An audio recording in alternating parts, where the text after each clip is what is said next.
In this video, we take a look at the events that took place in 2001 in the American state of Washington.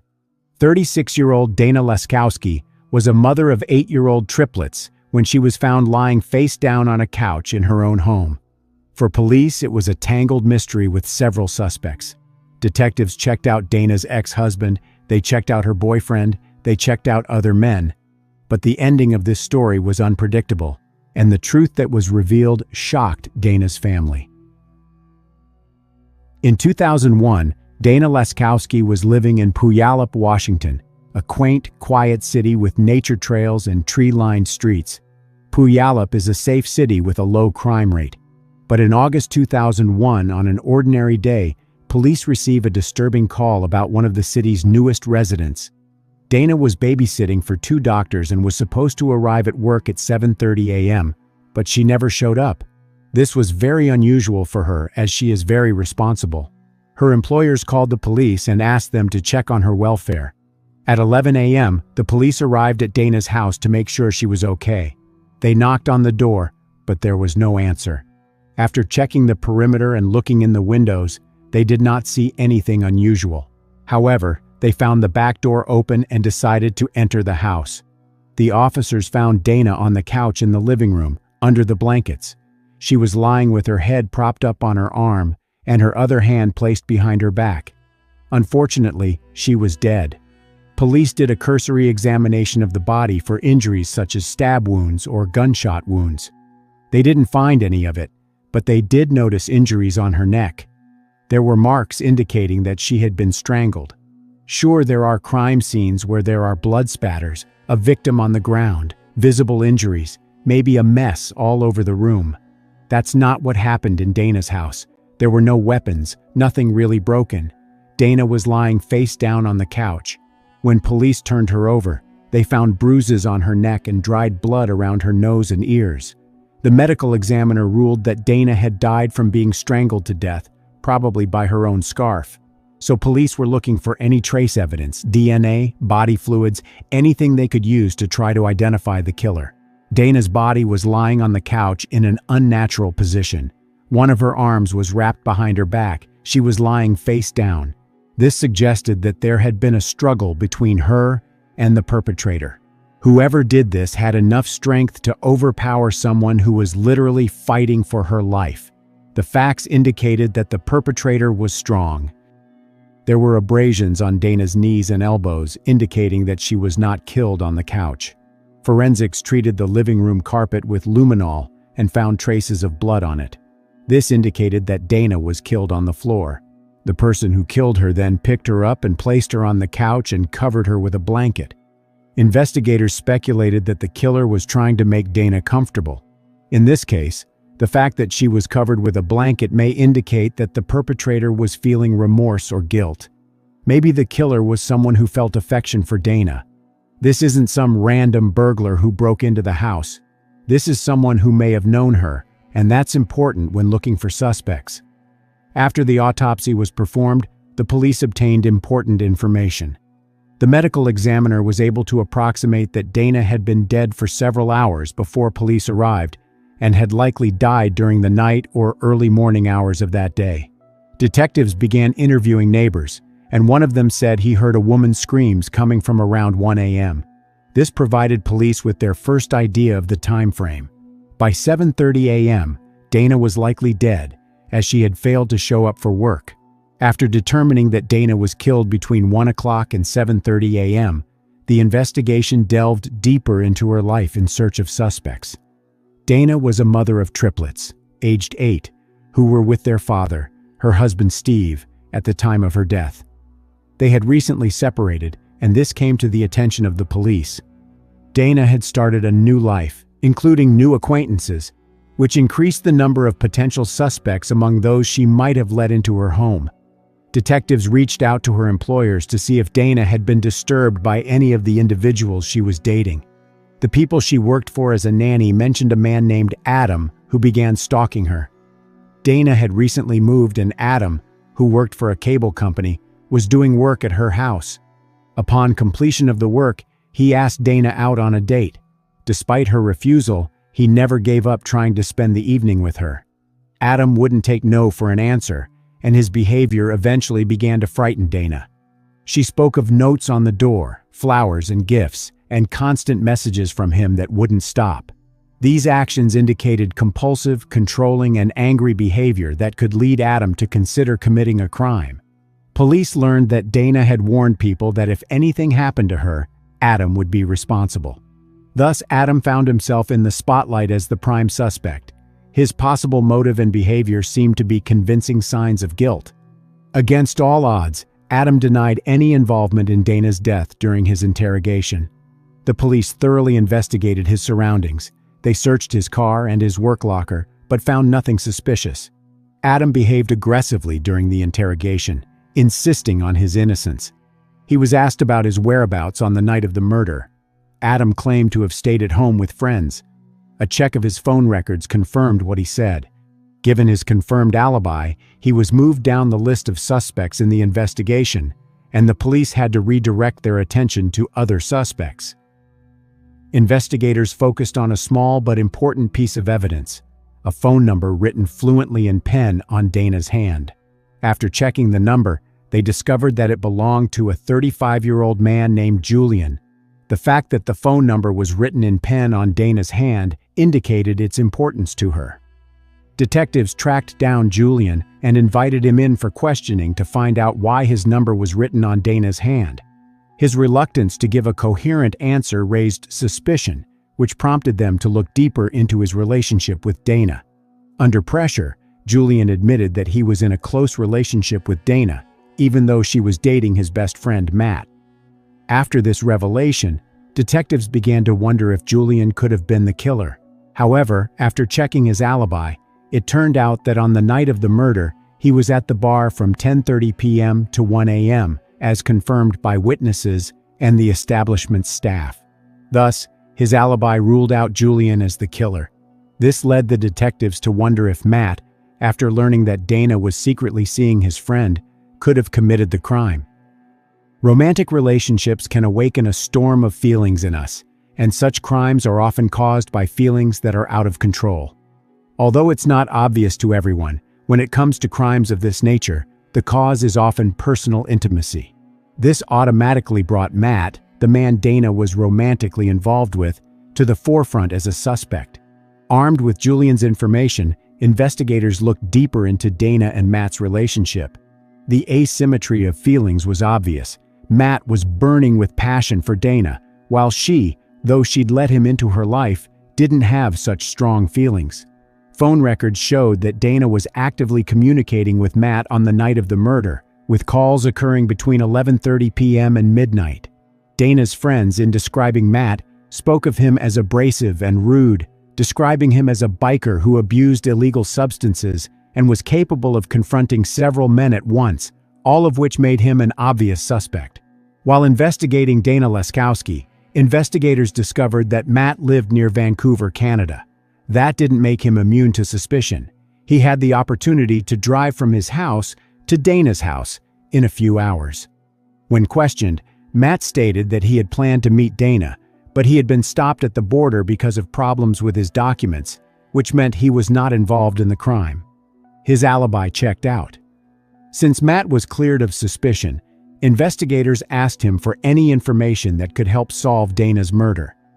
Matt mentioned that he had spoken to Dana on the phone the night of the murder and noticed that she seemed uncomfortable during their conversation, suggesting that perhaps someone was in the house with her.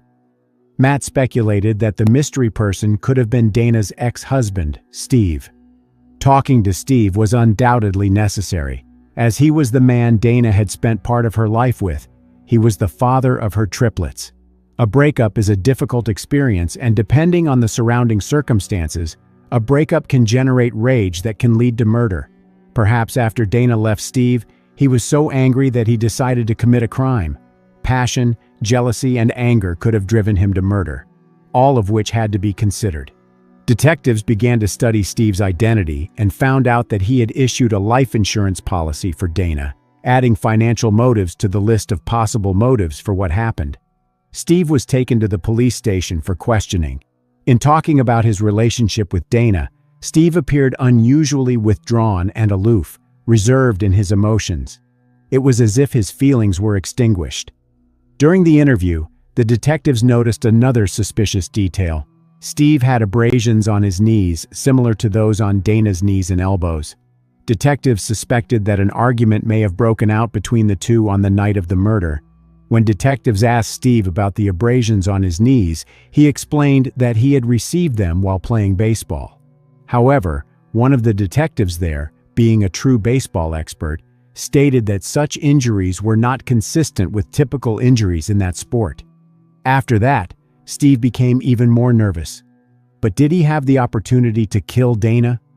When asked about his whereabouts on the night of the murder, Steve stated that he was at home, a 5-hour drive from Puyallup. According to him, he put the kids to bed, filled up the car with gas, and drove to a local campground the next morning. His alibi was interesting. The fact that the triplets were absent from Dana's house the night she died could have been a mere coincidence, but it could also mean that Steve had planned the whole thing in advance. The round trip between Steve's house and Dana's house took 10 hours. Investigators seriously considered the possibility that Steve could have put the kids to bed, driven to Puyallup, committed the crime, and driven back. If Steve did go to Dana's house, investigators realized that he would certainly have to stop at a gas station. They retraced his possible route and investigated places where he might have filled up with gasoline. They checked surveillance footage and examined stretches of road where his vehicle might have been seen. Finding no conclusive evidence that Steve had made the trip, investigators eliminated him as a suspect. When all suspects were ruled out, the investigation ran into an insurmountable wall, and it became a source of immense frustration. The investigators had reached the point where no real suspect or plausible explanation for the nature of the crime remained. In the circumstances of this impasse, the position of Dana's body covered with blankets seemed particularly odd, a behavior that clearly indicated the unusual nature of the perpetrator. With this in mind, the police decided to involve the FBI in the investigation. The investigators asked the FBI specialist for help in drawing up a psycho profile of the possible perpetrator, because the local police did not have the necessary experience to recognize such specific signs. The FBI, having thoroughly studied the case, suggested that the crime was committed suddenly, in a fit of rage, and most likely impulsive, indicating a disorganized personality of the perpetrator. Specialists believed that the perpetrator who was in Dana's house that fateful night had no intention of killing her. Most likely, they knew each other, talked, and only then, in a fit of rage, did he attack. The police had turned their eyes to the ex-husband, the boyfriend, and even the stalker, but now the search had to be deepened. Someone was responsible for this crime. It remained to be seen who. With new information from the FBI, investigators decided to widen their search for suspects in the Dana Laskowski case. Now police were looking for someone who might have gone on a rampage if provoked. In search of new evidence, detectives scrutinized the video footage from Dana's funeral. It was necessary to find out not only who was present, but also how people behaved on this day of mourning. From a psychological point of view, it was important to see first who was present, and second, who did not come to Dana's funeral. It is possible that the killer was among these people. Given that most murders are committed by someone the victim knew, the killer could very well have been at the funeral, as ignoring the ceremony would have raised suspicion. But how did he handle such a situation? Was there anything that could have given him away? Looking through the guest book, the police came across an unexpectedly interesting entry. Those close to him expressed grief for the loss, writing that they missed Dana and couldn't believe she was dead. But the entry by Amanda, Dana's niece, particularly stood out. She wrote, "I'm sorry, I wasn't the best niece. I've been free from addiction for 34 days now. It's all thanks to you." Some family members described Amanda as an unruly and unpredictable young woman. What was written indicated that Amanda had gotten rid of her addiction after Dana's death. Moreover, she did so for Dana's sake, which indicated two important things. First of all, it was her love for her aunt, but it also showed that she, for whatever reason, felt guilty about her death. And that was significant because it hinted at the possibility of her involvement in Dana's death. Dana was a very kind, caring person who loved her family. Dana also would frequently let her 17-year-old niece Amanda, who often ran away from home, stay with her in order to keep her out of trouble. Amanda and her friends would visit Dana's house all the time because she was a trusted adult who was always there to support them amidst any trouble at home. The detectives turned their gaze to Amanda. They had arranged a meeting with her to discuss the circumstances surrounding her aunt's death. Amanda revealed that she had been close to Dana, almost like mother and daughter. Her aunt had always been supportive of her and her friends.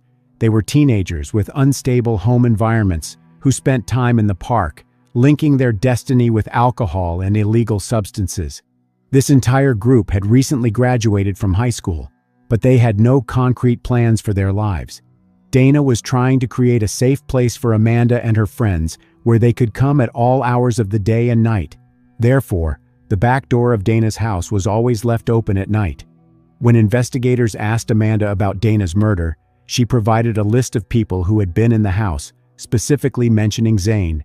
She described him as a muscular man with a violent temper. Amanda then made an even more disturbing admission. She recounted how Zane had once assaulted her. He threw her on the couch, becoming physically aggressive. He would try to hit on her in a forceful manner and she would push him away, asking what he was doing. Zane only laughed at this, showing his attractiveness and strength as if he was enjoying what was happening. The detectives decided to get a better look at Zane and run him through the databases. Zane had a criminal history of dealing illegal substances and fighting, enough to make him a suspect.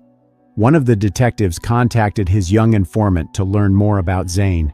He met with the informant and discussed Dana's murder, suggesting that Zane was a suitable suspect.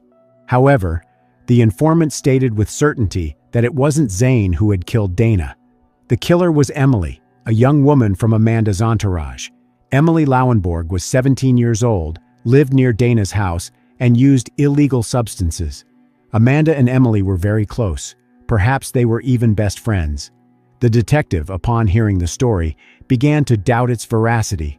He couldn't believe that Emily, a frail girl 5 feet 2 inches tall, could strangle a 36-year-old mother of 3. To which the informant replied that she was no longer the fragile girl she once was. She had grown up and become muscular. She was nicknamed the Mutant because she liked to wrestle guys. Emily wasn't the typical suspect, but during the investigation, it was revealed that among the challenging teens, Emily showed up as the strongest. She won at arm wrestling and even regular wrestling, impressing everyone, including the guys, with her physical strength. The detectives brought Emily to the station for questioning about her possible involvement in Dana's murder. Emily put her hands on the table, her head thrown back, her eyes darting frantically from side to side. Then she leaned forward furiously, assuring her that she had been slandered. The police questioned Emily about her whereabouts at the time of Dana's murder. Emily, along with Amanda, claimed to have been at the party when the crime occurred. However, the police were able to find out that Amanda and Emily left the party around midnight. It followed that they could have gotten to Dana's house by 1 o'clock in the morning. Everything pointed to the fact that they were hiding something and probably had something to do with the crime. But what had really happened? Could Emily have been the killer? Due to growing circumstantial evidence against Emily, the police obtained a search warrant for the room she was renting. Among the items seized was her personal diary. It contained the typical entries of a 17-year-old girl, but its contents soon revealed unexpected details. One of the entries was a wish list, including a wish to kill someone and go unpunished. In another entry, Emily is angry with Amanda and writes that she wants to strangle Amanda the way she strangled her aunt. This shocking revelation confirmed Emily's guilt. The diaries detailed the commission of the murder, the strangling of Dana, and the desire to possibly strangle Amanda in the same manner. Importantly, by the time detectives found Emily's diary, they had not publicized the information that Dana had died of strangulation. This too indicated that Emily was responsible for what happened to Dana. Detectives questioned Amanda again, this time accusing her of lying about the night her aunt was murdered. They wondered why she misled everyone. After all, she claimed she wasn't there. Under pressure, Amanda couldn't take it anymore and told the detectives everything she knew. Already before they reached Dana's house, Emily said she wanted some money.